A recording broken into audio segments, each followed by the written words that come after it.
Guys, it's pretty cool that it's another year for Self-Worth Awareness Day, and I get the privilege of having the first blog post for this month like I had the past few years. And so I was like, what am I going to write about? Because I feel like I can give like my normal like hoopla talk about self-worth, but you guys have heard that a lot. So when brainstorming, I was like, I don't know. So I'm just going to kind of talk and see where this goes, right?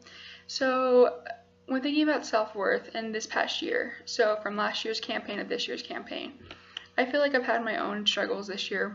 Like, I feel like we always have struggles every year, but 2016 was rough, and I feel like it really shook my sense of self-worth a lot. And so I thought, might as well just talk about what I've learned this year about self-worth. So, any new tidbits I have.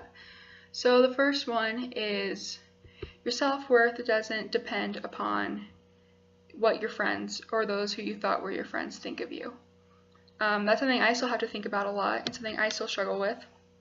And this year, I've not lost, as in like they're not dead, but like I'm not friends with anymore two people who I thought would never leave my life, and so that's really hard. And I thought, I don't know, like the way that it ended and stuff, it's really shooken me.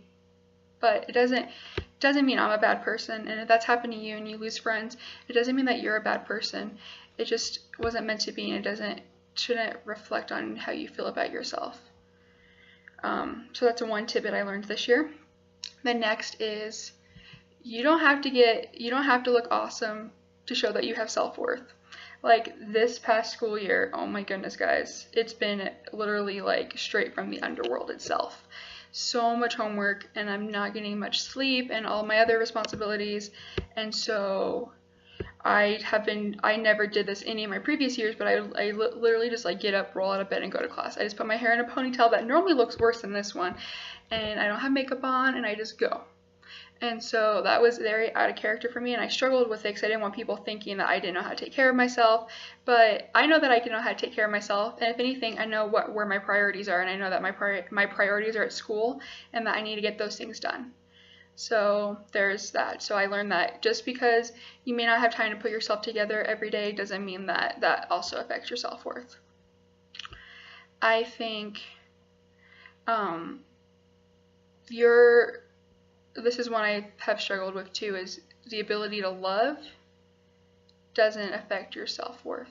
So, you know, we all go through relationships or things that we aspire to be with, and those things may not work out, but it's okay. It doesn't mean that there's anything wrong with you or that there's anything wrong with them, and that you're still worth a lot and that they're still worth a lot. It's just how it works. And so just because your Facebook status or whatever may say single or to be determined, just kidding, or you know, it's complicated or whatever you have, it doesn't reflect your sense of self-worth. I mean, all these things I talk about are external factors. I feel like that's where all of our problems come down to, is self-worth, and we think about what other people think about us, and none of that matters. None of how we dress, who we're dating, or who we're friends with, none of that affects our self-worth. And so that's something I've learned this year about that, and that's something I wanted to reflect to all of you. And I'm excited about the people who have already been participating in our photo challenge. And if you haven't gotten involved, it's not too late. You can join in at any time. You don't have to do every single day. We would love it if you did, but you don't have to. You can just do 1 day, 2 days, half of them starting now, whatever you want, and you can do. And you can learn more about that on the YouTube video also on this page. And yeah, that's all I have to say, and I love you guys, and please always remember to shimmer, sparkle, shine.